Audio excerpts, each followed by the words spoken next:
Muy buenas tardes, soy Trinidad Fernández, a nombre de Unidos por Chile, les doy la más cordial bienvenida a este espacio de conversación. Hemos invitado a profesionales del área de educación que atienden distintas realidades para conversar acerca de cómo está siendo la educación en estos tiempos de pandemia y también para ver cómo debiera continuar la educación cuando termina esta situación. Nos acompaña un ingeniero acuícola, profesora de enseñanza media en matemática y coordinadora académica de la Fundación Soy Más. Bienvenida, María José. Hola Trini, muy contenta de estar aquí con ustedes para conversar sobre educación en estos tiempos de pandemia. Muchas gracias, María José.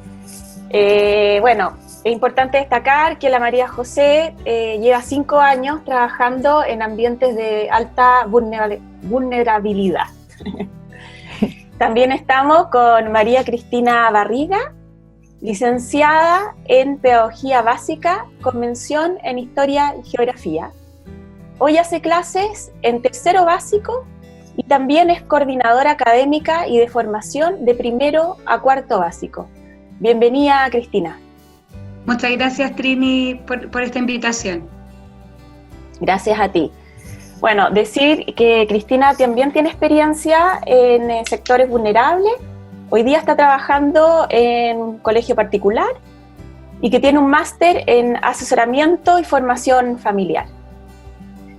Está con nosotros también un economista, profesor universitario, coordinador de la Red de Transformación Digital y miembro del Consejo Asesor de Innovación de Educación del Mineduc, Alfredo Barriga. Buenas tardes, Alfredo. Buenas tardes. Muchas gracias por invitarme. Gracias a ti. Bueno, antes de empezar el tema que hoy día nos convoca, queremos ver un video de la Fundación Soy Más. No, yo no. Yo no me arrepiento ni de que era chica, nada. Yo sí planeé a mi hija y yo porque me sentía sola. Y después llegó y... sí, sabía que iba a ser difícil, así que no me complicaba. Había que aperrarme.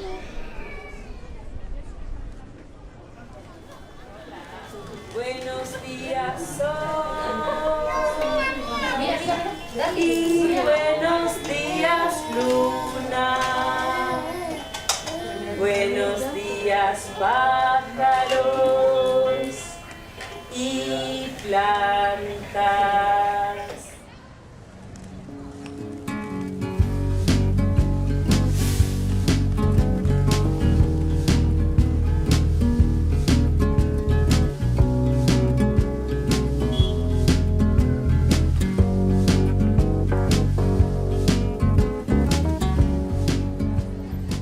La Pintana es la comuna con mayor porcentaje de embarazo adolescente en la región metropolitana. Si bien a nivel país este porcentaje ha ido disminuyendo, en la comuna este fenómeno no ha sido significativo y la prevalencia sigue siendo aún muy alta. Nos hemos ido encontrando con distintas situaciones de pareja, de familia, pero a mi parecer creo que hay un común denominador. Muchas veces la gente se sorprende y hay mucho embarazo planificado, que mucho de eso tiene que ver con lo que está ocurriendo actualmente en la sociedad, lo que ocurre con las oportunidades que tienen estas chicas, con las reales oportunidades. Podemos escuchar discursos acá en la fundación de niñas que tú le dices, pero ¿y qué te llevó a embarazarte? Me sentía sola, ¿qué más voy a hacer? O sea, hay discursos que tú dices, claro, que como sociedad le estamos brindando para que ellas tomen esta decisión tan tempranamente. Son jóvenes que para la sociedad no existen. Vienen con vínculos súper dañados. El entorno que tienen es un entorno súper difícil, rodeado de droga y de pobreza tanto económica y de pobreza emocional. Estamos tratando de hacer una reparación de vínculos súper fuerte. Súper fuerte. Yo creo que eso ha sido lo más difícil. Fui mamá a los 13 y mi hija tiene 2 años y 4 meses. Y no le conté a mamá, fueron 3 meses que escondí el carnet y todo. Y mi mamá me los pilló y le conté y me echó de la casa. Porque era desordenada, me gustaba andar en la calle, me gustaba andar leseando, andar fumando, andar haciendo puros cóndoros. En un principio fue un trabajo de mucho terreno. Comenzamos captando niñas desde las redes de salud primaria, hospitales, el programa Chile Crece Contigo y el programa Emprende Mamá. Posteriormente fueron visitadas alrededor de 60 adolescentes en diferentes sectores de La Pintana, como Pablo de Roca, El Castillo, Santo Tomás, San Rafael y Los Quillayes en la comuna de La Florida. La Fundación Soy Más atiende a adolescentes embarazadas entre 12-13 años hasta 19, esperando guagua o con las guaguas nacidas hasta los 6 meses, 1 año. La idea es un programa de 1 año y medio, el primer semestre que es un 70% de ayuda psicosocial y 30% oficio. Y el segundo semestre y el tercero es 70% oficio y 30% ayuda psicosocial. En estos programas se trabaja la convivencia ciudadana, terapia de grupo, habilidades para la vida y proyecto de vida, ya trabajando distintas temáticas que puedan abordar y entregar una base estable y herramientas necesarias para que ellas afronten distintos problemas tanto en el área laboral como en la vida en general.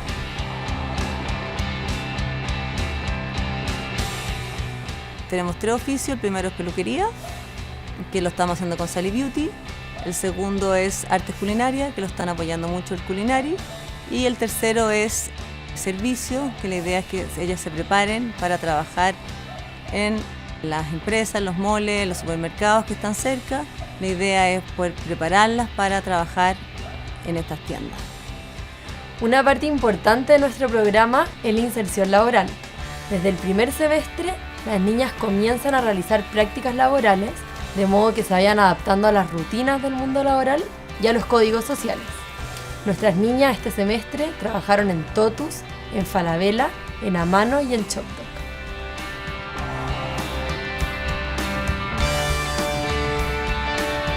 Y el tercer eje y el último da cuenta de los exámenes libres que se hacen para nivelar estudios de aquellas adolescentes que no han terminado el colegio por distintos problemas.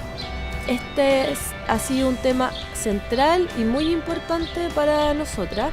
La brecha educacional es enorme para ellas, ya que han dejado de estudiar hace 3 o 2 años.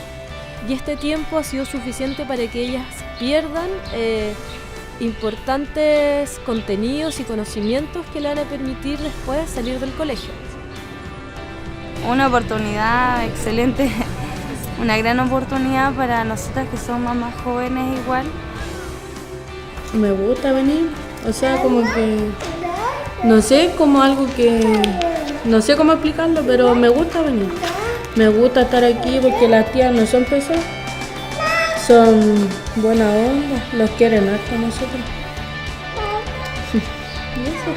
Ese es el desafío, en el fondo, empoderarlas, decirles que las metas se pueden lograr, ellas ya están embarazadas o ya tuvieron su hijo, y que las metas de una joven que no se hubiera embarazado quizás hubieran sido más, la hubieran logrado aquí y ahora ellas se van a demorar un poco más en lograrlo, pero sí lo pueden hacer.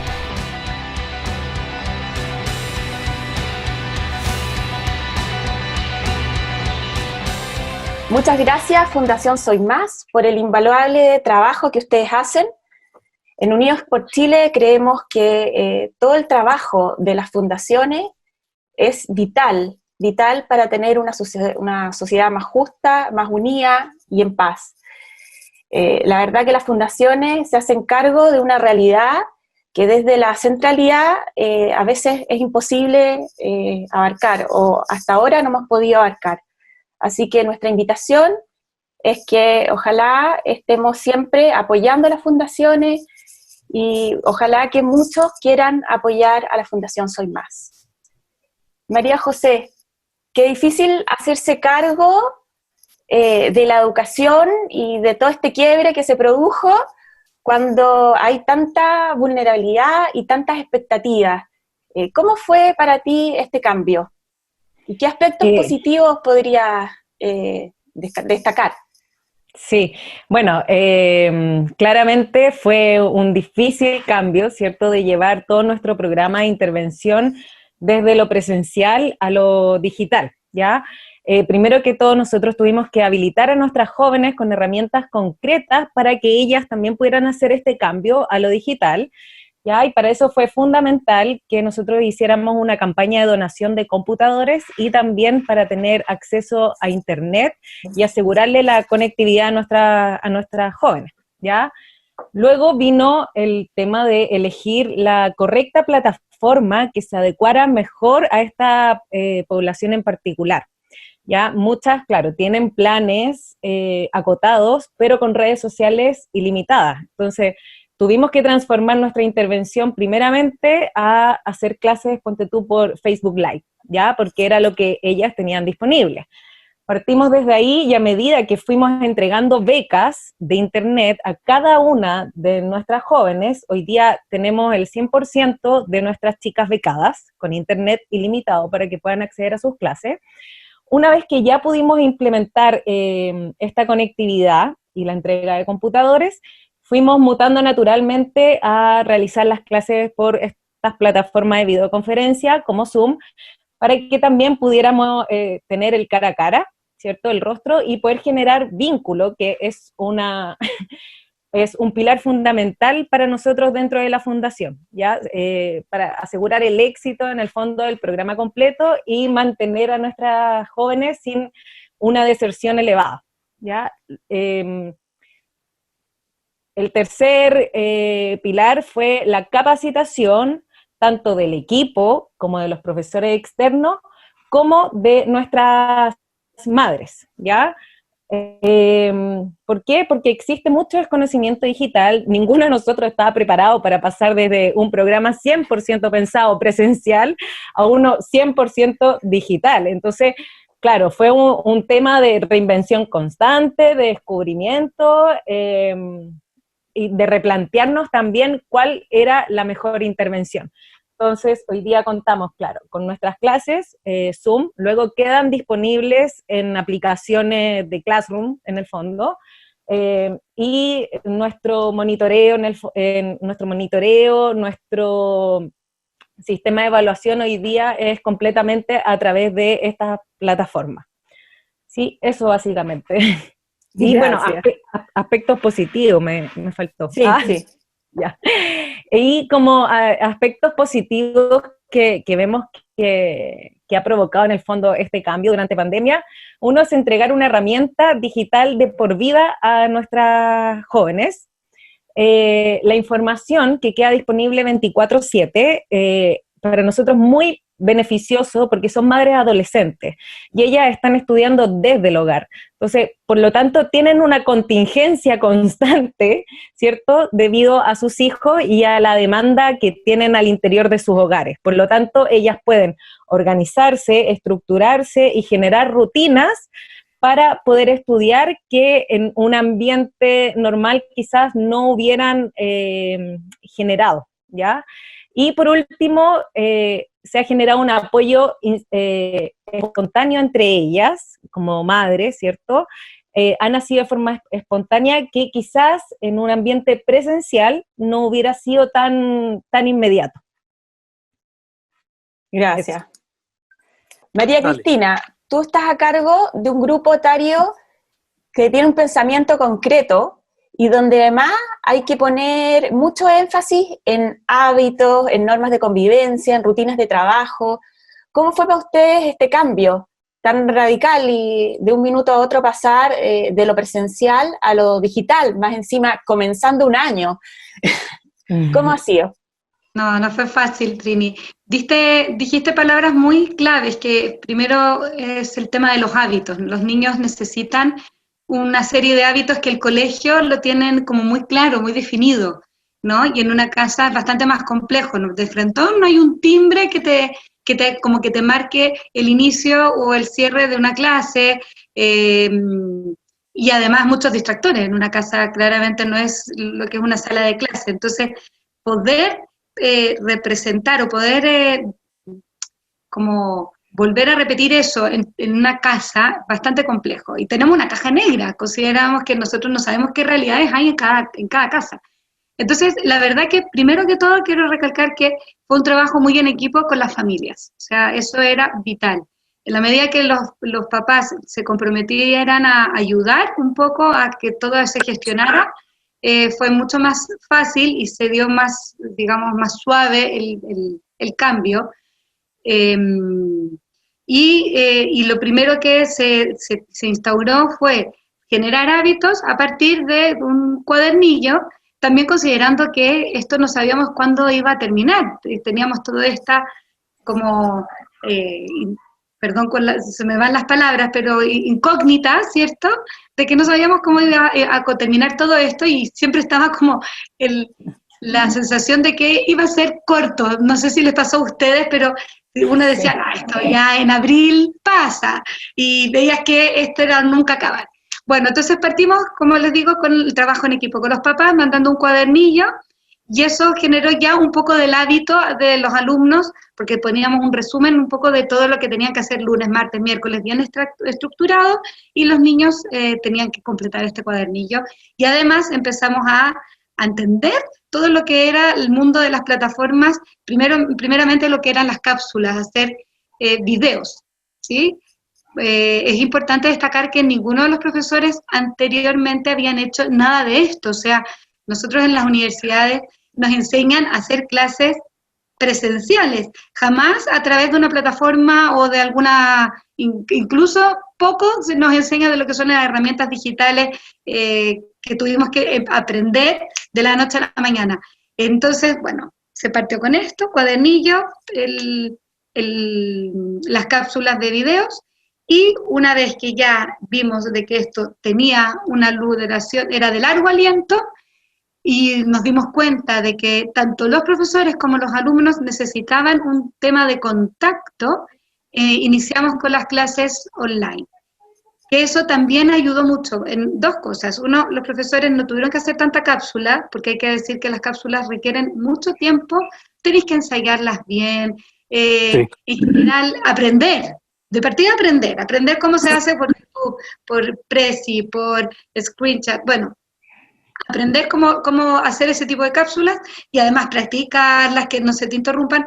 Y la verdad, no sé si les ha pasado a ustedes, pero es algo muy impersonal hablarle como a una pantalla, y necesitamos ese contacto. Ahí te das cuenta lo humano, ¿no? Lo sociales que somos, tanto los adultos como los niños, de que necesitamos esa interacción. No teníamos claridad completa de si los niños estaban aprendiendo, por mucho que habían evaluaciones, no sabía si esa evaluación la estaban haciendo solos o acompañados, o con mediación de un adulto constante, porque son niños pequeños. Es súper importante recalcar, estoy hablando de la realidad de niños que lo más tienen 9 años o 10 años.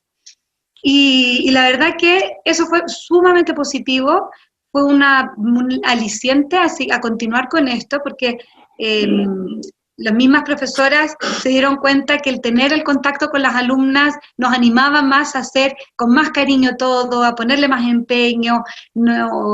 La plataforma, nosotros personalmente usamos mucho todas las que son las plataformas del Google Class, entonces aprendimos el Google Forms, que es una maravilla, porque las evaluaciones con Google Forms nos daban una una certeza, teníamos más certeza de lo que estaban realizando las evaluaciones o los trabajos, eran propiamente de los alumnos. Y lo otro que nos hemos aprendido, también digo sobre la marcha, porque esto fue un tren que partió a una velocidad que de verdad que rapidísima, y nos tuvimos que subir mucho, a la marcha no a una locomotora, esto era un tren eléctrico, fue la clase invertida, donde el alumno era más protagonista que el profesor. Y las profesoras han ido dando cuenta que es tanto más entretenido para ambos, porque nos centramos en ellas y en ellos, donde el profesor no tira el contenido, no vamos ahora a hablar, mire, la suma se hace así, tú, sino que les vamos generando con preguntas o con juegos que ellos vayan descubriendo cómo se tienen que hacer las cosas. Así que ha sido súper positivo también para la educación, todo esto. O sea, yo me quedaría con la maravilla que se ha logrado como trabajo en equipo, el valor que se le ha dado al profesor. Dígame si a usted no le ha llegado montones de memes, sobre todo al inicio, de que el profesor ahora entiendo todo lo que hace, entiendo, sí o no, que uno se reía, porque realmente se vislumbró todo el trabajo que requiere un profesor en sala, y nada, pues, y también se ha visto un poco en juego la autonomía de las alumnas y los alumnos, y cómo han podido tener que responder ellos mismos, ¿no? Con los tiempos y automotivarse. Así que nada, yo la verdad que me quedo con todo eso positivo, Trini. Gracias, Cristina. No, sí, la verdad, el tema de los profesores y la valoración del colegio como institución, creo que ha sido un tema crucial ahora en la pandemia, y yo estoy muy contenta con eso, porque siento que hacía falta valorar un poquito más todo eso que recibimos. Alfredo, te pregunto a ti ahora, tú llevas mucho tiempo investigando y comunicando también cómo debiera ir transformándose la educación. Mucho de lo que ahora estamos haciendo, tú lo venías diciendo hace rato. ¿Podrías contarnos un poquito qué ha sido para ti esta experiencia, ver cómo todos los profesores se adaptaron, escuchar los aspectos positivos que está hablando María José, Cristina? Me imagino que has hablado con un montón de otros profesionales. Cuéntanos un poquito. La verdad es que nunca en la vida pensé que iba a vivir para a estar, digamos, en este cambio. O sea, cuando yo escribí un libro hace 4 años atrás diciendo que voy a hacer la educación en 50 años más, era para 50 años más, o sea, yo no iba a estar vivo. Y estoy fascinado y muy ilusionado de que me haya tocado vivir personalmente el cambio. Ahora, mis alumnos, a diferencia de los de María José y de Cristina, son profesionales que trabajan y que van a la universidad por la tarde. Por lo tanto, la motivación para ellos es bastante distinta. Gente que ya está formada, es gente de mucho esfuerzo, van a la universidad porque realmente necesitan o quieren tener esa certificación académica, y por lo tanto son como más, comillas, dóciles, o sea, están disponibles para esto. Y para ellos, adicionalmente, el hecho de pasar a formato digital significaba que no tenían que pegarse el pique a la universidad, saliendo del trabajo, corriendo, y luego llegar a la casa tipo 11 de la noche, porque se tenían que pegar un pique desde el centro de Santiago. Algunos de ellos viven en San Bernardo. Entonces, esa parte ayudó muchísimo. Nosotros partimos el año pasado con los estallidos sociales. Ahí tuvimos que subirnos a plataformas digitales inmediatamente. Precisamente fui yo el que llevó a la universidad, digamos, la primera que utilizamos, que era Jitsi, donde el formato esencialmente era lo mismo que en la clase, solo que a través de internet. Pero la metodología de enseñanza, los sistemas de evaluación, todo lo demás se mantuvo exactamente igual. Lo que hubo después, en la pandemia, es que ya nos tuvimos que dar cuenta de que esto, como no era algo temporal, sino que podía ir para largo, necesitábamos cambiar la metodología en el aula. Los ejemplos que ha puesto Cristina me caldean el corazón, me encantan, porque me demuestran de que sin estar especialmente preparados fue rapidísimo la adaptación, y fueron capaces de identificar y utilizar correctamente nuevas herramientas de aprendizaje. Y ahí hay una primera cuestión. Los profesores ya no enseñan, los niños aprenden. El profesor lo que hace es generar una experiencia de aprendizaje. Y tal como dice Cristina, generar una experiencia de aprendizaje requiere una cantidad de dedicación y de darle vuelta y, oye, ¿cuál de todas las herramientas será mejor para que esta gente aprenda esto en concreto? Les pongo un video, les hago una cápsula, los meto en un foro de discusión, les pido un trabajo, y tienes que ir midiendo cada uno de ellos para cada una de las distintas cápsulas de conocimiento, porque eso sí que sucedió.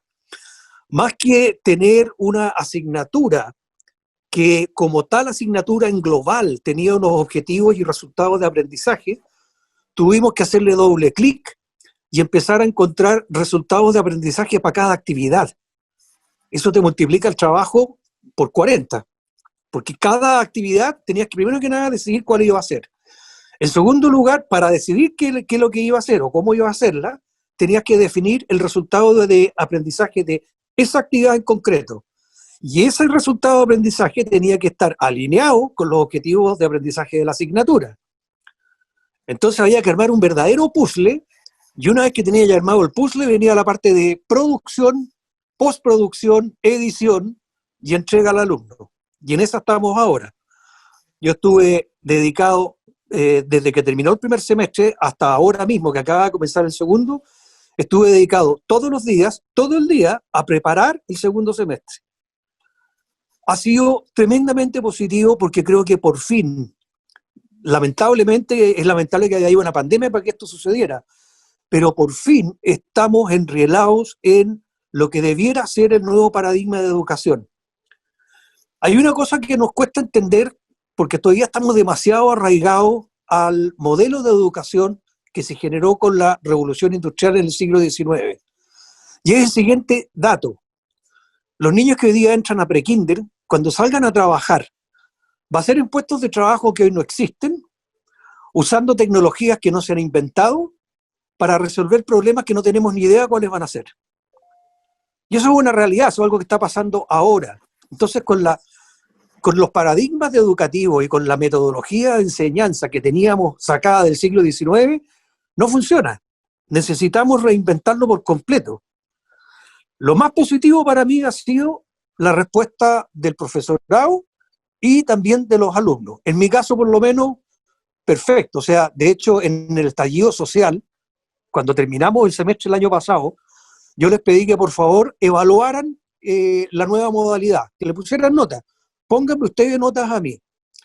Me saqué un 6,8. Pero eso no fue el tema de la nota lo que me hizo más gracia. Lo que me hizo más gracia fue de que uno de los alumnos me puso hashtag no más clases presenciales. ¡Qué miedo! Con eso estamos genial. O sea, estamos encaminados a esto porque potencia la experiencia de aprendizaje mucho más, y tal como dice Cristina, tú tienes como profesor la capacidad de focalizarte en el alumno, no en la materia.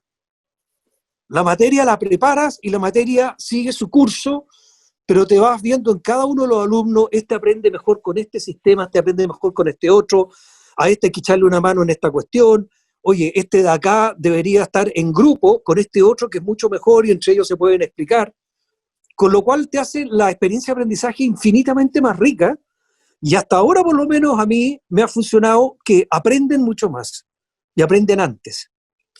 Y sobre todo les metes el bichito de aprendizaje. O sea, entienden el mensaje de que obtener un título universitario no consiste en ir a una sala de clase, sentarse, escuchar, luego hacer un examen y pretender que a cambio de eso le entreguen un cartón con el cual voy a donde el jefe, le muestro el cartón y le pido un aumento de sueldo. De alguna forma, esa dinámica que para mí era bien tóxica, se rompió con este nuevo esquema. Ahora ellos están allí porque tienen hambre de aprender, gracias a estos sistemas nuevos. Este segundo semestre, la preparación que hice, planifiqué clase por clase, y en esta ocasión, la mitad es Zoom y la mitad no es Zoom. Son actividades que tienen que hacer los alumnos por su cuenta de forma sincrónica. Para cada actividad hay un quiz, algún tipo de evaluación para saber si la pescaron bien o no. Así que por mi parte, solo buenas noticias. Ojalá que esto se traduzca en una nueva política pública de educación, que se cambie el modelo. Bueno, yo creo que los alumnos hace rato estaban un poco esperando un cambio, o sea, de alguna manera ellos son nativos de las tecnologías, sí. Entonces para ellos es natural. Y por otro lado, escuchándolo a ustedes cuando hablaba la Cristina, cuando hablaba la María José, siento que nosotros también como profesores, como apoderados, yo me pongo en el lado de los apoderados también, nosotros no somos nativos en las tecnologías y creo que esta experiencia que ha sido obligada, que la verdad que, bueno, tiene muchas cosas que no son positivas, en esta área ha sido muy beneficioso porque de alguna manera hemos dado un salto a algo que si se nos hubieran planteado, o sea, si tú me lo hubieras planteado a mí, yo habría sido bastante, muy abierta en escucharlo y encontrarlo como una buena idea, pero me habría costado mucho dar el paso a atreverme, porque también por otro lado, no soy muy amiga de las tecnologías, yo las veo como de alguna manera un arma de doble filo, porque se abre un mundo también muy grande, uno mirando como mamá para sus niños, y por otro lado, porque yo creo que la mayoría de los papás, y un poco rescatando lo que decía la María José, o sea, la mayoría de las personas usamos las tecnologías para redes sociales, y hoy día, con este tema que ha habido, hemos necesitado usarla con otros fines, realmente con los fines que tiene la tecnología.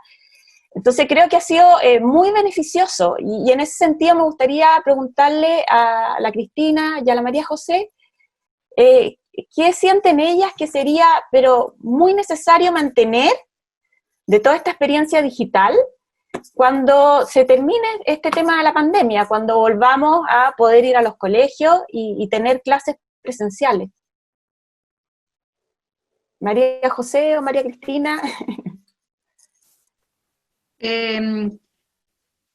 Yo la verdad que me quedaría un poco, a ver, y lo hemos hablado con las otras profesoras, qué pena tirar toda esta cantidad de esfuerzo y de trabajo como solamente esto fue lo metemos en una máquina del tiempo para una próxima pandemia. ¿Te fijáis? No es la idea es quedarnos con todo esto que ya se ha trabajado y se está de hecho haciendo una plataforma dentro de los colegios de los que yo trabajo, donde se está subiendo todo aquello que consideren que les resultó, que los alumnos engancharon, que hubo como un buen aprendizaje, lo estamos viendo en una plataforma compartida, una biblioteca de este tipo de herramientas, ya sea escritas, como cápsulas, como juegos, como todo un paquete. Así que ya estamos en el fondo pensando adelante de que esto va a quedarse y que posiblemente va a ayudar mucho a la educación de los alumnos en sala, pensando en que vamos a volver a una sala, porque al menos para para todo lo que es el colegio, la edad escolar, a diferencia de lo mejor los posgrados y postítulos, considero que es muy importante, y esto ya no es una opinión tan personal, sino también hay estudios que lo avalan, de que los niños necesitan de otros niños físicamente, ¿sí? Por un tema de conexiones neuronales, por un tema de habilidades sociales. Entonces, tenemos que partir de la base de que esto, tenemos que quedarnos con los avances que hemos hecho de cómo enseñar, pero dentro de una sala de clases. O sea, yo creo que eso no lo discutiría tanto. Podría aportarte una cosa en eso. Salman Khan descubrió que se podía cambiar el formato de aprendizaje bajo el punto de vista que hasta ahora en la sala de clases el profesor impartía conocimiento y luego en la casa los niños hacían tareas que era la aplicación de ese conocimiento. Salman Khan lo puso al revés. El alumno aprende en la casa con estas plataformas digitales y en clase aplica lo que aprendió en la casa. Por lo tanto, la instancia social se transforma en mucho más entretenida porque lo que se hace en el espacio físico es aplicar lo que se aprendió. Y eso te hace de que la dinámica en la sala de clases sea una dinámica multipropósito donde además participan todos. Es muy distinto tener una clase donde habla el profesor y los niños se callan y escuchan, a tener una clase donde se hacen ejercicios de lo que ellos aprendieron el día anterior en su casa y hay capacidad de aprendizaje intra-alumno. Como todos ustedes, los que estamos metidos en educación, sabemos, lo que más ayuda a aprender no es lo que uno escucha, no es lo que uno ve, no es lo que uno lee, es lo que uno enseña a otro. Entonces tú tienes una dinámica de clase en la cual alumnos explican a los otros alumnos las conclusiones que sacaron y se abren debate y todo lo demás, y ahí también se genera esa sociabilización que se buscaba, digamos, en la clase, pero infinitamente más rica, porque es más gente participando. Y por lo tanto tú tienes una capacidad de que los alumnos evalúen a sus pares en aspectos que hasta ahora no se evaluaban. La única instancia de evaluación de los pares sucedía en el recreo, pero no en la clase, que estaban todos callados. O sea, yo creo que hay una vía de desarrollo en la sala de clase que sería maravillosa poderla implementar. Sí, quiero aportar un poquito a lo que dice Alfredo. El tipo de intervención que nosotros tenemos como fundación es totalmente distinta a lo que se vive en un colegio. Ya nosotros no somos colegio, tenemos una parte que es nivelación de estudios, claramente, porque nuestras jóvenes tuvieron interrumpida su escolarización debido a un embarazo adolescente, ¿ya? Y además, parte del programa, ¿cierto?, de la fundación es generar un oficio para ellas y que se puedan, digamos, independizar económicamente, empoderar como madres, salir al mundo laboral. Y aparte tenemos la intervención psicosocial, ¿cierto?, donde trabajamos un proyecto de vida fuerte, entregamos habilidades, no sé, terapia de grupo, también habilidades blandas para ellas que están un poco alejadas, y también tenemos otra patita que es el neurodesarrollo infantil de sus hijos. Entonces, la intervención es completamente distinta a lo que se vive en un colegio, ¿ya? Mientras hemos implementado digitalmente, ¿cierto?, este sistema Zoom, hay, no sé, proyecto de vida y terapia de grupo que se da entre los mismos pares, las chicas, se han generado estos momentos de reflexión y de interacción entre los pares, en que ellos, o sea, ellas, en el fondo, cuentan su experiencia y se ha generado un ambiente muy enriquecedor de confianza y de respaldo de redes entre sus pares, que ha sido tremendamente positivo, que quizás hubiera costado un poco más desde lo presencial, ya que bien se da, pero quizás uno tiene un poco más reticencia porque no se conoce. Hoy día como que o me subo, ya es como tanto porque estamos todos aislados, entonces ellas están aisladas en sus casas. María José, Dime. eso es un tema bien curioso de la tecnología digital. Una persona delante de una pantalla se siente menos cohibido que una persona delante de otra persona. Pues sí, a mí me pasa al revés. No, de verdad. De hecho, en las redes sociales, la gente se desmelena. Ahí es donde es que ahí no ponen su cara. La simpática, les importa un bledo quién está al otro lado, se disparan lo que sea, como que te desinhibes de alguna manera. Eso es lo que, por lo menos en mi caso, lo que he estado investigando es un comportamiento bien extraño, que como que en las redes sociales de alguna forma, si la otra persona no le gusta lo que dije, o si, porque lo que más uno tiene miedo es del rechazo en una sala de clase. El levantar la mano, decir algo y que todo el mundo te mire diciendo, ¿y este de dónde salió? Pero esa cuestión, cuando estamos viendo cajitas como las que nos estamos viendo ahora, como que te da un poco como, te importa menos. No digo que no te importe, pero te importa menos. Puede ser. Oye, María José, ¿y ustedes qué más han conversado acerca de qué cosas mantendrían para adelante? Sí, de partida, sí.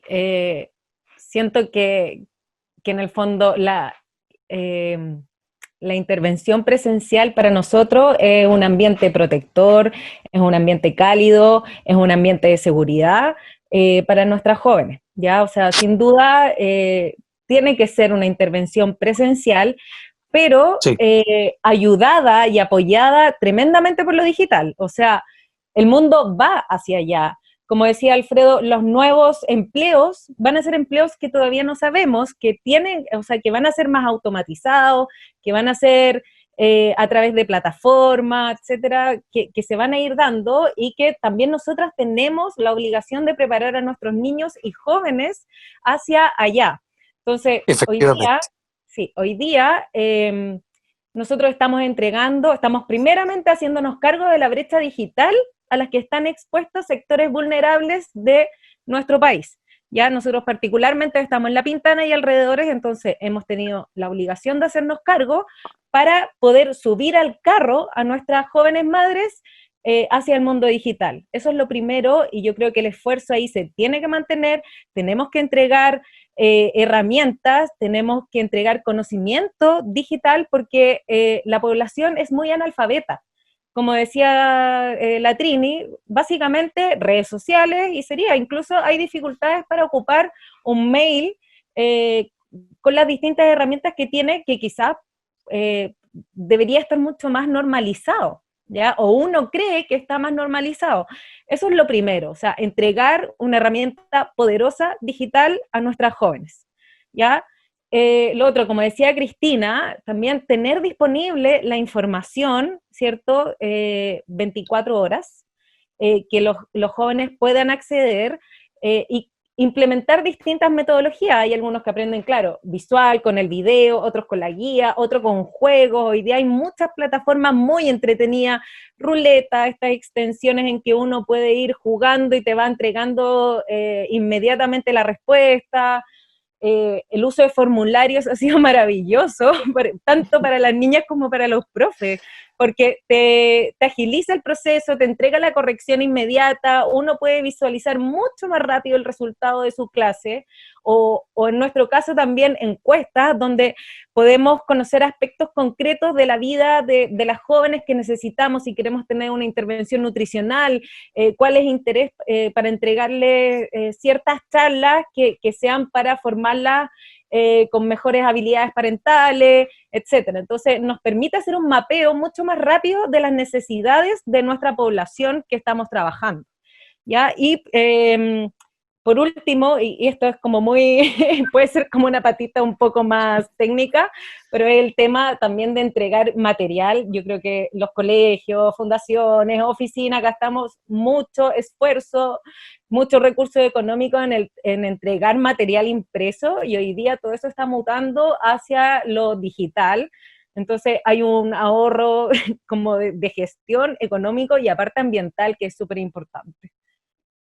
Gracias. Alfredo, oye, tu propuesta supone mucho más cambios de los que nosotros estamos haciendo hoy día, de lo que nosotros estamos viendo que están sucediendo.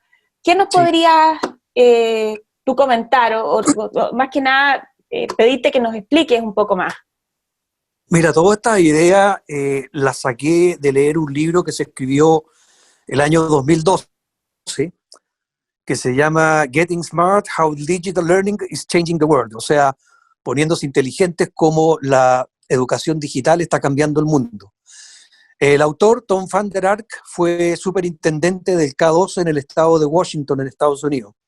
El K-12, para los que no saben, es el equivalente a enseñanza básica y media. Son los 12 cursos, digamos, antes de entrar a la universidad.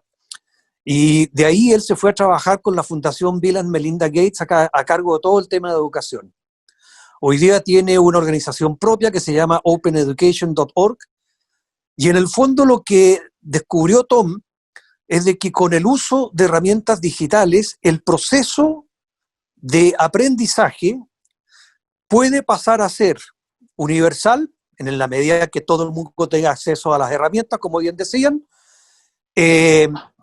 personalizado, es decir, como muy bien también decía María José, hay cabros que aprenden más leyendo, otros aprenden más escuchando, otros aprenden más hablando, otros, o sea, el esquema que tenemos hoy día, que tenemos una metodología única de enseñanza y una metodología única de evaluación, podría pasar con este esquema a una metodología personalizada.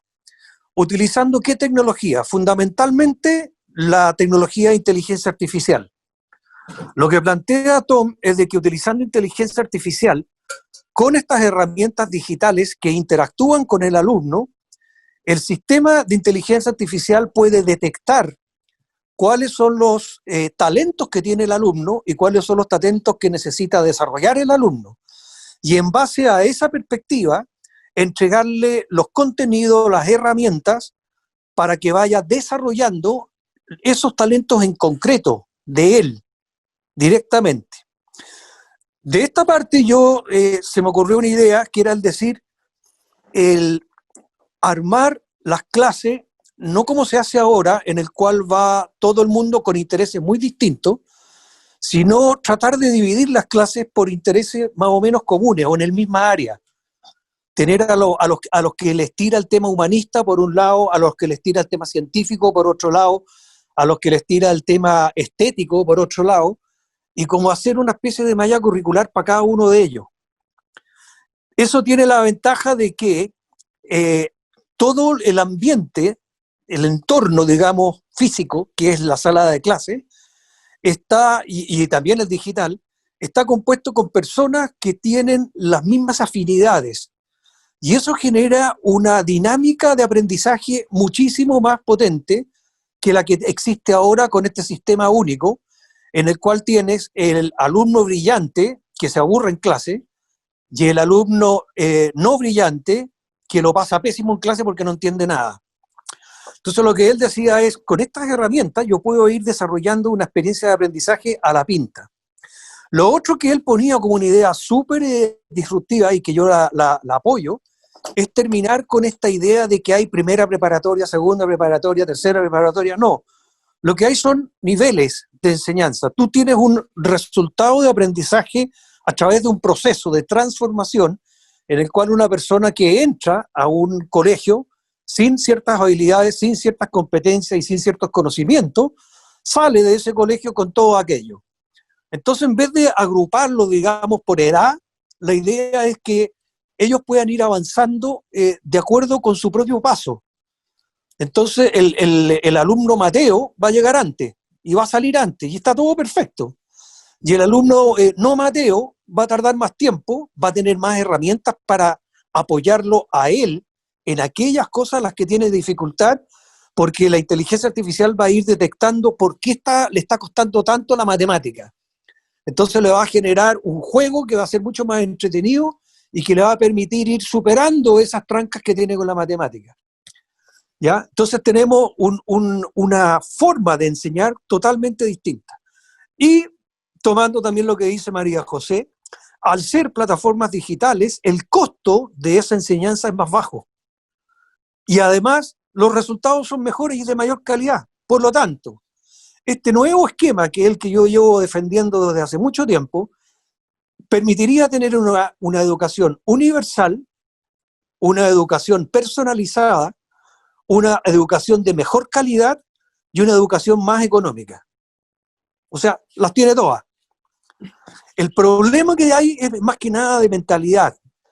A los gobiernos y sobre todo a los ministerios de educación de todo el mundo les cuesta horrores hacer cambios incrementales, más todavía hacer cambios radicales.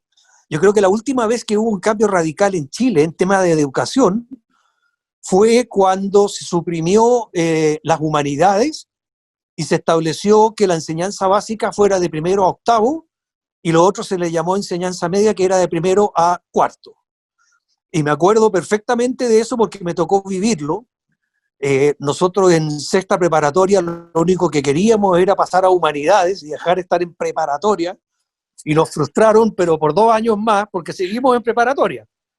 En vez de sexta era séptima y octava, y no pasamos al siguiente esclavo hasta que estábamos en primera media ya, pero como que nos quitaron 2 años de ser alumnos importantes, de los que son grandes.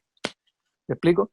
Y esa fue la última vez que se hizo algo así, y tal vez el tema de la prueba de aptitud académica para poder entrar. Desde entonces no han habido cambios disruptivos, han habido cambios incrementales, se ha ido mejorando esto, lo otro, se ha picoteado aquí y allá, pero de lo que nos están hablando ahora es, tienes que cambiar completamente el sistema de enseñanza, porque el que hoy día tienes no va a permitir que los alumnos que hoy día entran a prekinder, cuando salgan a trabajar, sean capaces de desempeñarse profesionalmente e incluso socialmente. Yo tengo una pregunta. El Ministerio este año tomó una medida que yo la encuentro bastante beneficiosa, que fue priorizar contenido.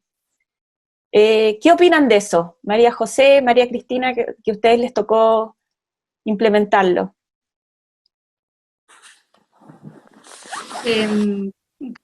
Trini, tomo la palabra.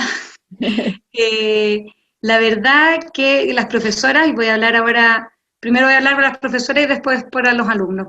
Las profesoras siempre, y los profesores, hemos sentido que los contenidos mínimos obligatorios han terminado siendo unos máximos, que nunca hemos podido que hemos tenido que pasar materia más que profundizarla, y la verdad que esta priorización curricular ha sido como abrir los ojos a darnos cuenta de que hay cosas que son vitales, digamos como el sustrato para las plantas, y otras que podemos ir metiendo si se puede, digámoslo así, ¿no? Dependiendo de las realidades sociales, porque hay que también ser un poco objetivo en esto, de que no es la misma realidad de un colegio del otro, entonces que esos conocimientos mínimos obligatorios finalmente estaban siendo imposibles de abarcar. Entonces esta priorización curricular, como digo, con los profesores fue como, qué rico, porque ahora vamos a poder hablar con profundidad sobre ciertas habilidades y materias, con los objetivos, ¿no? Que se trabaja por objetivos.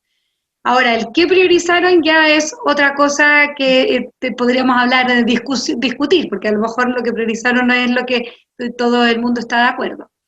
Y en cuanto a los alumnos, claramente también les ha salido beneficioso, porque estamos, como digo, profundizando, metiendo las manos en la tierra. Yo hablo un poco de la tierra y el jardín porque me gusta, perdón, pero estamos metiendo, ¿no? Y metiendo y en el fondo trabajando a mayor cabalidad todas estas habilidades con tranquilidad, sin el apuro, que siempre terminábamos, es triste, pero geometría, por ejemplo, matemáticas, siempre termina siendo como el pedazo del último ramo de diciembre, donde está metido junto con las manualidades del fin de año. Entonces, ahora hemos podido trabajar tranquilamente, aprovechando todas estas plataformas digitales que son súper ayudables. Entonces, me quedo con una muy buena como sensación. Espero, la verdad, que se siga pensando un poco más en replantearnos los contenidos. Eso lo siento yo. Gracias. Sí, yo estoy completamente de acuerdo con Cristina. O sea, claro, como yo te contaba, nosotros tenemos la nivelación de estudio, exámenes libres, es otra modalidad, acotamos también los contenidos un poco, porque se prepara en el fondo, para salir a un mundo laboral, ¿ya? Pero es cierto, poder tomar los contenidos con pausa. Hoy día, claro, estamos proponiendo juegos, estamos proponiendo distintos métodos de evaluación, de presentación de contenido, y con una priorización curricular nos permite tener el tiempo para eso dentro de la sala de clases, ya poder instalar un contenido y que quede fijado en el fondo dentro del alumno, y que el alumno pueda aprender teóricamente, aprender haciendo, que pueda tener quizá un aprendizaje basado en proyectos, y que también permita al profesor en el fondo correr un poco más frente a lo que le motiva, que obviamente es la enseñanza de nuestros estudiantes, más allá de estar corriendo contra el tiempo para poder cumplir con el ministerio y con el currículum, ¿ya?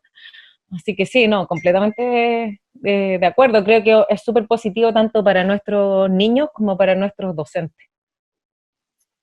Gracias. Tengo un enfoque un poquito distinto. Para poder poner en marcha esta disrupción en la educación, el tema de contenidos para mí es secundario, aunque parezca que estoy diciendo una blasfemia desde el punto de vista educativo. Lo importante es la orientación o el foco en el desarrollo de talento y en el desarrollo de habilidades y competencias, no en los contenidos. Y eso por una razón bastante sencilla. Los contenidos están totalmente cambiando todo el tiempo. Cada día se sube a YouTube 49 años de video, cada día. Entonces, el contenido, entre comillas, que va a haber cuando el niño salga al colegio, van a haber como 1 millón de años de contenidos nuevos. Yo lo que necesito es enseñarle a los cabros a filtrar, buscar, hacer análisis crítico, más que darle contenido. O sea, hay que darles contenidos básicos de todas maneras, pero el contenido que se entrega es no en sí mismo un objetivo, sino una herramienta en función de la cual yo le enseño al alumno a aprender. Yo le voy poniendo contenidos porque poniendo esos contenidos estructurados de determinada forma, el alumno va desarrollando determinados talentos que quiero que desarrolle, el alumno va aprendiendo ciertas habilidades que quiero que aprenda y el alumno va aprendiendo ciertas competencias que quiero que tenga.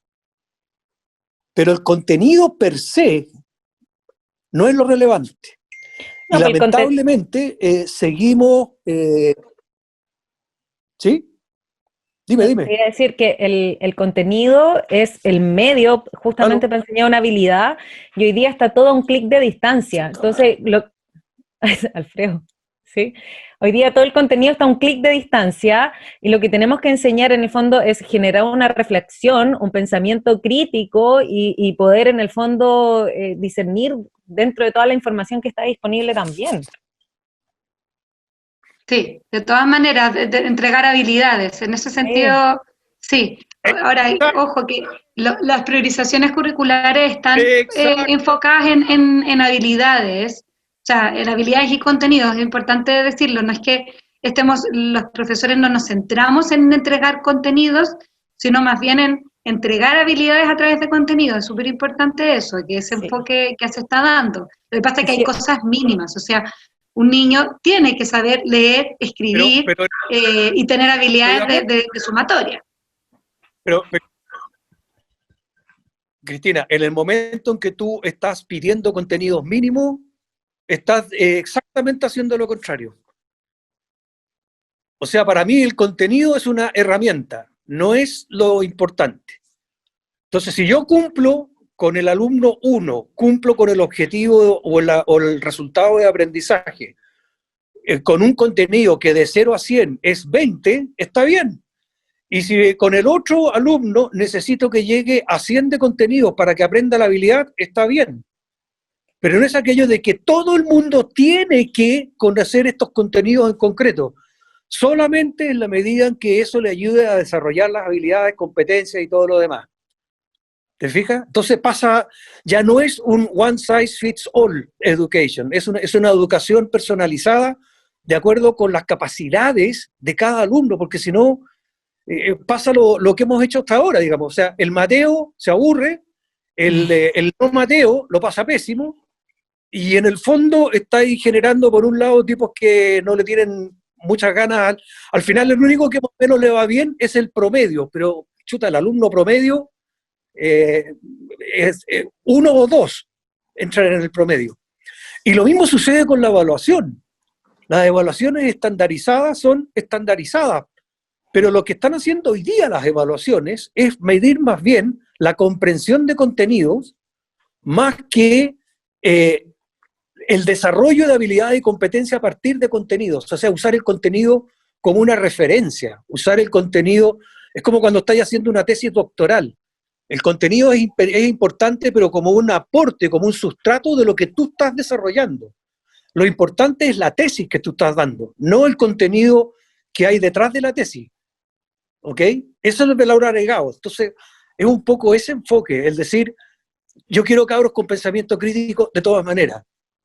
Casi te diría, me gustaría volver a lo que enseñaban los griegos, el trivium, que era retórica, lógica y gramática, que en el fondo es aprender a captar lo que tú estás viendo, leyendo, lo que sea, y por lo tanto entenderlo y comprenderlo con H intercalada, procesarlo, que es la lógica, y luego retórica, que es ser capaz de expresar lo que tú has procesado de manera que todo el mundo lo entienda. Yo como profesor universitario, me llegan cabros que ya están, comillas, desarrollados.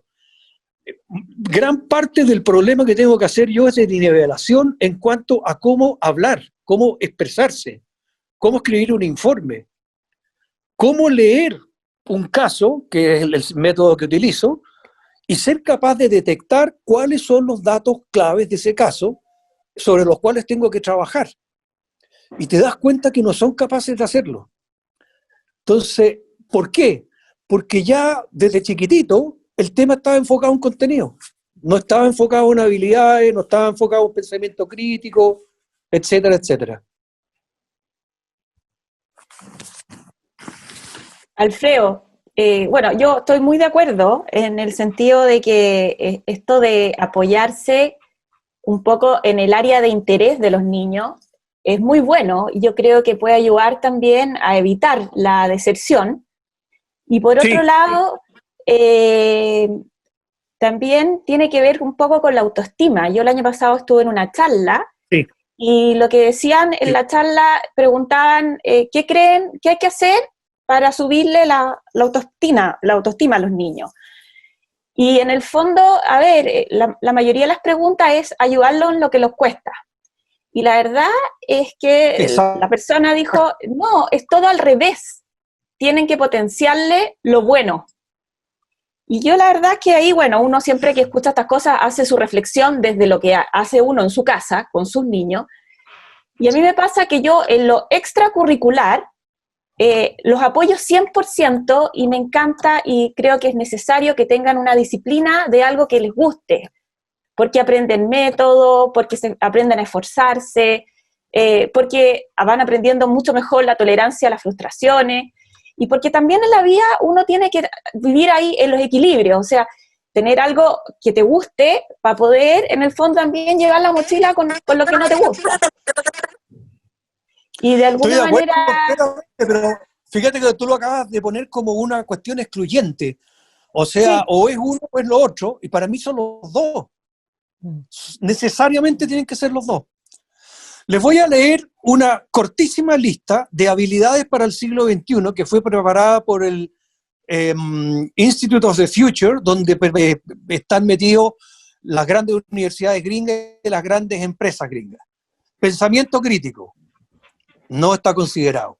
Desempeño en la diversidad, ¿qué actividades hacemos a los alumnos para aprender a desempeñarse en la diversidad? Miren en este minuto cómo está depolarizado el país, de gente que no traga al otro porque piensa distinto. ¿Quién les enseñó a tolerar personas y a, digamos, respetar personas que son distintas? Dominio de nuevos lenguajes. En eso se está trabajando más o menos. Creatividad.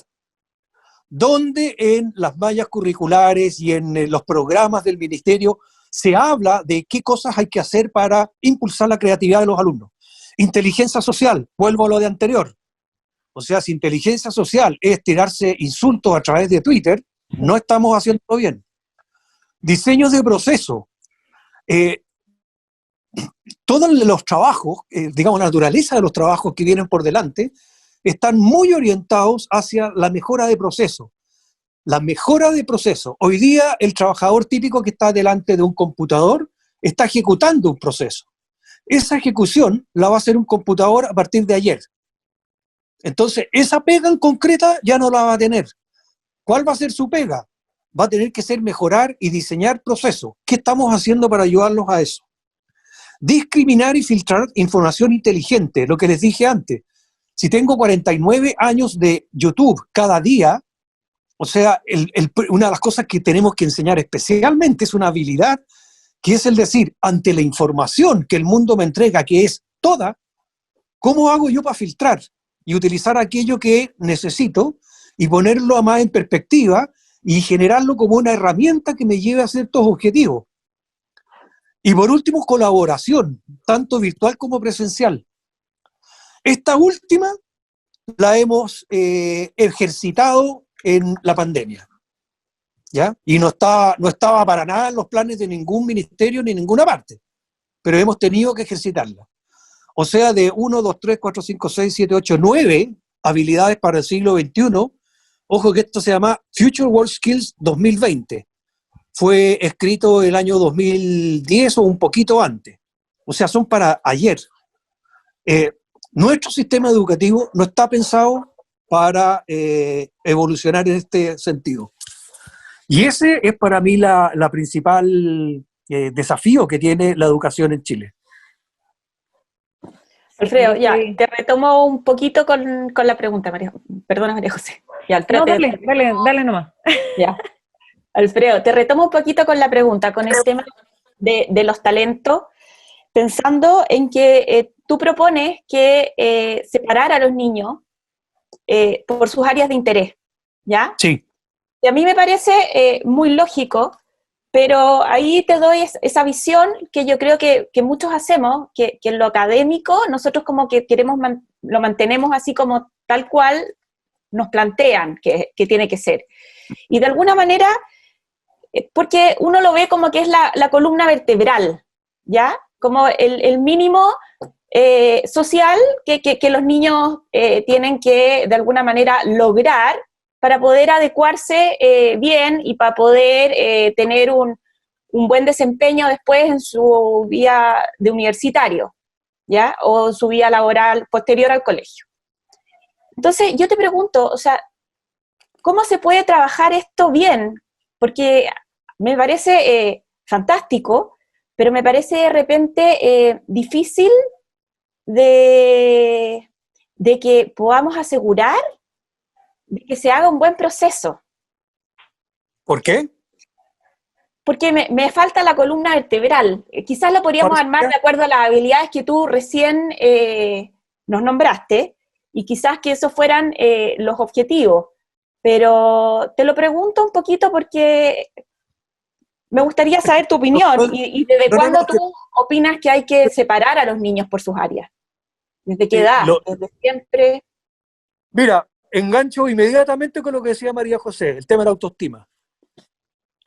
Y engancho además por una cuestión que uno se ha preguntado incluso cuando uno fue alumno de preparatoria de humanidades, y tú te preguntabas, esta cuestión que no me gusta, no me interesa, no es lo que voy a hacer en mi vida, ¿realmente tiene que tener el mismo peso que esto otro que sí me interesa, me apasiona y lo quiero hacer? Yo no estoy diciendo con esto de que el grupo, por ejemplo, interés científico, no lea historia. No estoy diciendo que no. Pero historia es un electivo, por último. Esa persona que tiene esos talentos, que se le nota más que a la legua, que es un tipo que disfruta con esas cuestiones, que le encanta discutir con sus pares, y que además va a tener una profesora que también está en la misma parada, va a tener una generación de experiencia de aprendizaje infinitamente mejor que si lo meten con personas que le encanta la matemática, más o menos, le carga o le revienta. Oye, y obliga Alfredo, a la profesora a tener que mantener una oferta de aprendizaje dentro de la sala de clase para 4 grupos que están en etapas totalmente distintas y en intereses totalmente distintos. Entonces, yo creo que con esa dinámica que te digo yo, la clase en sí mismo tiene un power mucho más grande que el que tiene hoy día. Es más personalizado. Alfredo, Sí. ¿qué pasa si tú mismo estás diciendo de que tenemos que trabajar también habilidades como la tolerancia y la colaboración? ¿Qué pasa si segmentamos a nuestros niños solamente en sus potencialidades y no desarrollamos otras áreas u otros espacios, ciertos más transversales donde ellos puedan desarrollar estas habilidades?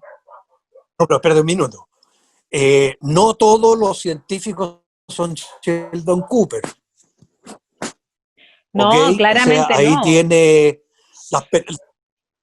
cuando yo te estoy hablando de entrada, por ejemplo, ¿cuáles eran yo me crié en el St. George, donde sí curiosamente esto no existía ni nada, pero sí nos formaron en ese tema, el tema de diversidad.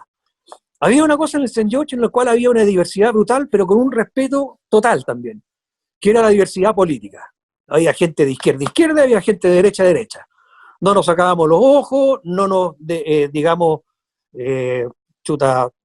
o sea, éramos capaces de poner nuestros puntos de vista, discutirlos de una manera, llegar a nuestras conclusiones, y luego vamos a tomarnos un sándwich al casino.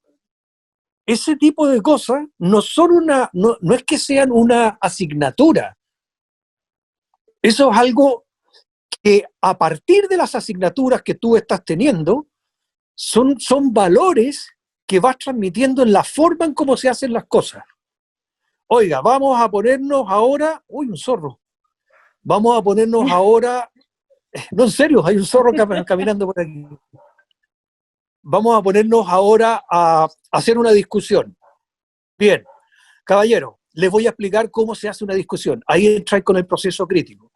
Les voy a explicar cómo se hace una discusión. Eso quiere decir de que fulano de tal piensa distinto que tú tienes que entender lo que él está pensando, ponerte en sus zapatos y tratar de responder desde su perspectiva, no desde tu perspectiva, porque si no es un diálogo de sordo. ¿Te fijáis? Ese tipo de habilidades en Chile no se han enseñado y así estamos. Una sociedad chocando, polarizada. ¿Cachai? ¿Y por qué eso? Porque al final del día, bottom line, y que no, de verdad que no me compro el que me diga algo distinto. Al final del día, raya para la suma el contenido. Los contenidos mínimos, las evaluaciones estándar. Eso es lo que al final del día define la prueba PISA, la prueba no sé qué, la prueba no sé cuánto. Entonces, obviamente, si eso es la cosa por la cual tú estás midiendo la educación, quiere decir de forma explícita que no te estás interesando en las demás cosas, no están incluidas dentro del modelo, no son parte esencial de la educación. Allá cada uno si tiene o no tiene pensamiento crítico, allá cada uno si es tolerante o no es tolerante con las demás personas. Chuta, no estamos preparando gente para ahora, para el siglo XXI. Todas esas personas que son de esa forma, que no tienen esas 9 que te conté, profesionalmente van a ser un fracaso.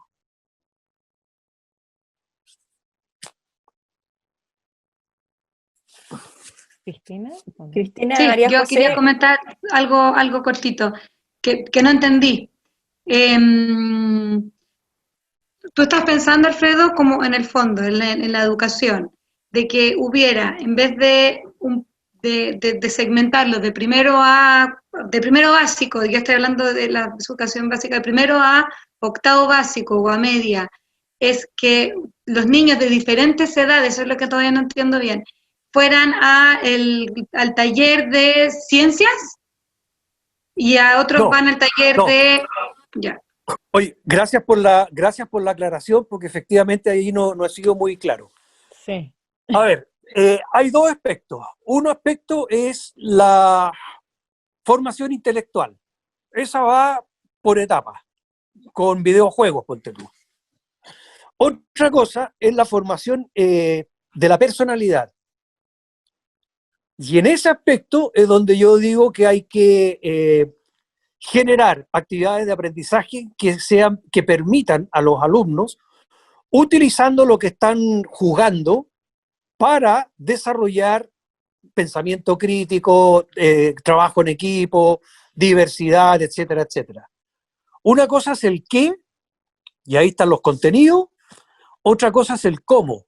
¿Cuál es la dinámica que tú pones en la educación?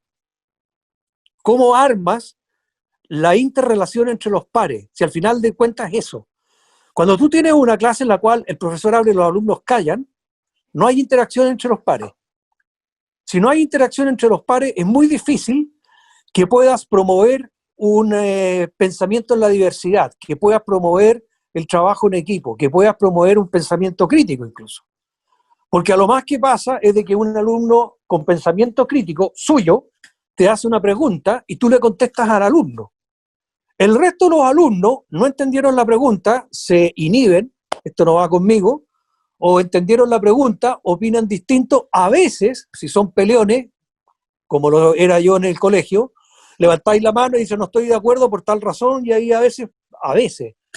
Pero una cosa es a veces y otra cosa es decir no.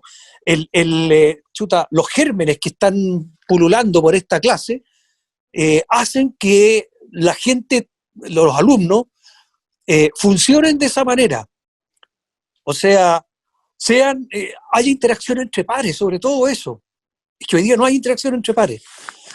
Y la pega que van a tener que desempeñar el día de mañana es entre pares. Y esto ya te lo digo como profesional. En las oficinas, vean ustedes al entrar en cualquier oficina, cada uno está metido en su metro cúbico con su computador delante. A veces hay reuniones. Cuando hay reuniones y hay una persona que opina A y una persona que opina B, al final el que tiene que zanjar el tema es el jefe, porque no hay forma que se pongan de acuerdo.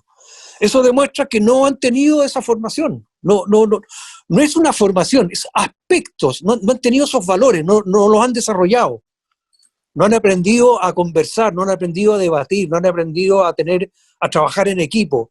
No han aprendido a decir, oye, me gusta más lo que tú acabas de aportar que la idea que yo puse. Acá no, cuando se juntan los chilenos a trabajar, es quién es el más choro, quién es el que tira la mejor idea. Y si tu idea es tuya y hay saca una mejor idea mejor, tratáis de aportillársela en vez de decir bien hecho. No, si yo entiendo todo eso, Alfredo, si lo que yo no entendí bien es cómo sería la estructura en un colegio, porque eso que me estás hablando son esas habilidades de trabajo en equipo, de tolerancia, etcétera, se pueden dar en una dinámica de sala de clases hoy, ahora como en un primero básico donde porque ya hay un mundo, o sea, consideremos de que en los colegios a hoy día, en general hay una realidad de entre 35 y 45 alumnos por curso. O sea, tenéis ya una super diversidad. Entonces, eso es un problema.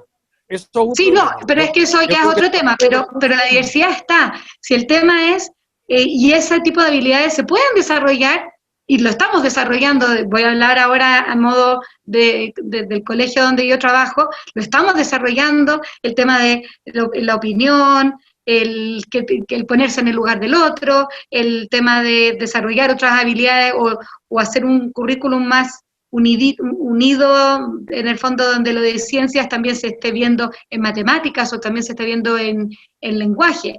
Si el tema es, que no me quedó claro, esta como nueva estructura de un colegio donde no va a estar separado por edades, sino por habilidades. Eso es lo que todavía no lo tengo claro. O sea, Perdón, ahí me equivoqué. No, sí va por edades, pero no es tanto de edades, es por niveles. Si tú tenés un cabro que es súper maduro y está súper avanzado y está súper clever y todo lo demás, y lo tenés todavía en quinta preparatoria, pero el compadre fisiológica, mental, psicológicamente, no es de quinta preparatoria, es un séptima preparatoria, aunque sea petizo, pero se la puede perfectamente. Si tú lo tienes con este esquema actual, que es homogeneizar por edad, lo estáis aplastando, le estáis quitando su autoestima, no sé, lo hace sentirse incómodo. Entonces es flexibilizar la manera en cómo yo estructuro el colegio, de manera que no sea un criterio objetivo que no es muy bueno, como la fecha de fabricación, como decía Sir Ken Robinson. Nosotros empaquetamos a los alumnos por fecha de fabricación. Y chuta, a lo mejor no es fecha de fabricación.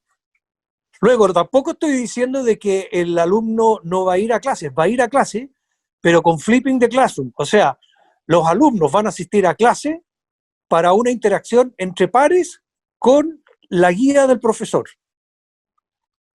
Y por lo tanto, necesariamente, si hay interacción entre pares, está generando espíritu colaborativo, está generando diversidad, está generando...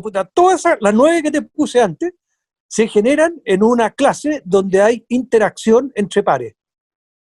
No se genera, o es muy difícil que se genere, en el formato actual, donde hay un profesor que entrega contenidos y materia, y hay alumnos que preguntan y a los que les responden. Solamente se generaba, o se genera todavía, cuando tú le das trabajos grupales a los alumnos. Ya, entonces ahí hay una especie, pero es un paréntesis. Ya, ahora nos vamos a juntar para hacer el caso. Y típicamente sucede de que se juntan 4, hay uno que es el Mateo, que es el que hace todo, y los demás toman café. Chuta, no conseguimos el objetivo. Sí. La manera de conseguir el objetivo es en la sala de clase, no fuera.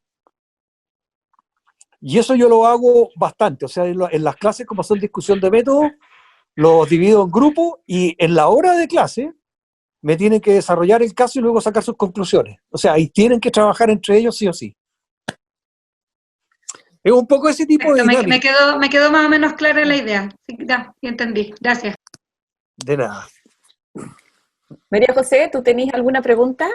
Sí, o sea, más que nada como quizá a modo, no sé si de conclusión o de conversación. Efectivamente, lo que dice Alfredo, hay, no sé, colegios gringos que están aplicando, ponte tú, que claro, si bien el niño no llega al contenido, en vez de evaluarlo con un 2 o no pasaste, reprobaste, está el not yet, como todavía no lo has logrado, y el que sí lo logró avanza y el otro se queda, pero no bajo un ambiente hostil o de fracaso, ¿ya? Sino que el error es una oportunidad de aprendizaje y de crecimiento. Claro, sí, es una oportunidad de crecimiento, de reflexión, de madurez. Exacto. Sí, porque si no, ¿qué va a generar? O sea, y en el fondo a mí me pasó mucho verlo en colegio. El niño que llega a séptimo básico y que es el desordenado, el rebelde, el que se pelea, el que es agresivo a veces, es porque es un niño que en cuarto, quinto básico dejó de aprender. No sabe leer, no sabe sumar, no sabe reflexionar.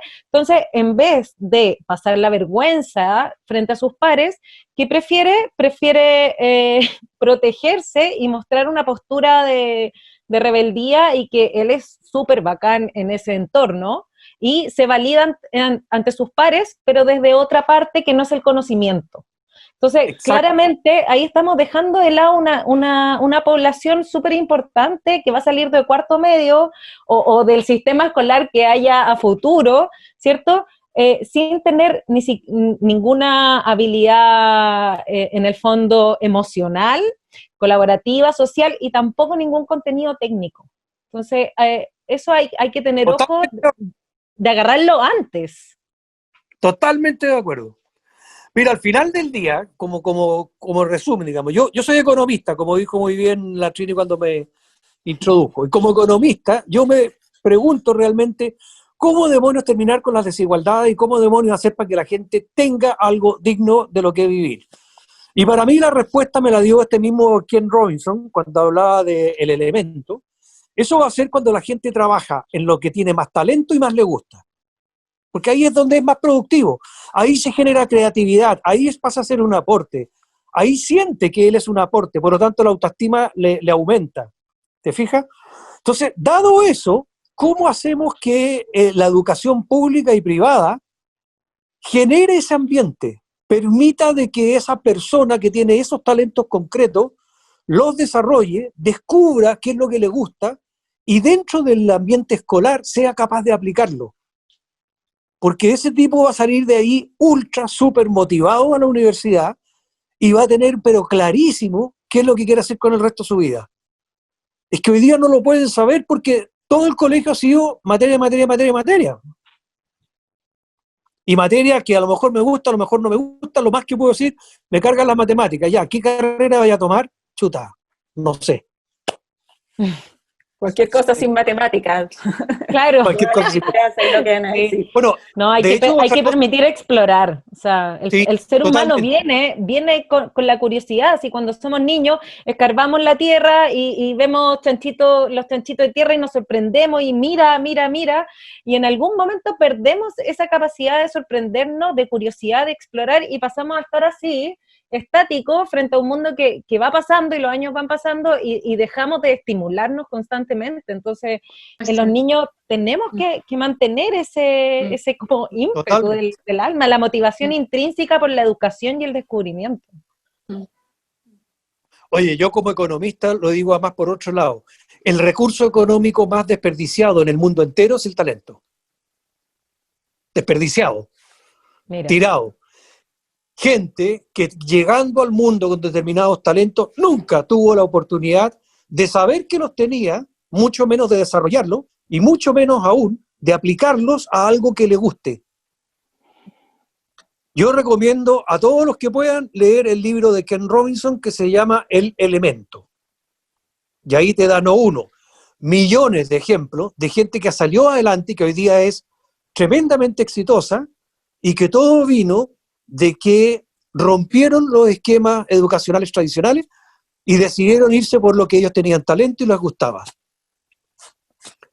ahí es cuando son productivos, ahí es cuando tú podés pagar mejores sueldos, porque son un aporte, no son personas que están delante de una pantalla poniendo los dedos en el teclado y pasando de un lado para otro, sino que están aportando, están creando valor, y están disfrutando haciendo eso, disfrutando.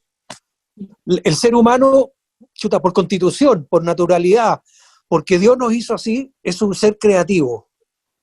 Nos hizo creativos y nos gusta ser creativos. Bueno, ha pasado ya bastante rato en esta conversación. Nos extendimos. Oye, pero muy entretenido. Y les quiero agradecer profundamente que hayan venido, la experiencia y todo lo que han compartido. Espero que sea muy útil. Creo que hemos aportado creando bastante conocimiento a partir de la experiencia de ustedes tres. Y les agradezco muchísimo y les dejo un espacio libre por si quieren acotar algo antes de despedirnos. Agradecer nomás, Trini, la verdad, esta instancia me parece una maravilla que existan estas iniciativas de compartir y de que en el fondo con nuestros pequeños granitos de arena, unas más que otros, hagamos de este país y de este mundo un mundo mejor. Así que muchas gracias. Sí, gracias. Yo también quiero agradecer a título personal y por supuesto de parte de Fundación Soy Más, agradecernos el espacio para también mostrar nuestro trabajo y esperamos haber llegado también, haber llevado un poco de conocimiento, de experiencia, de lo que sea a sus hogares y que les haya por lo menos remecido este mundo de la educación que es tan entretenida y es tan fundamental para formar a las personas del futuro. Gracias. Yo tengo que agradecerte, Trini, de que me hayan dejado desahogarme, como le consta a Cristina.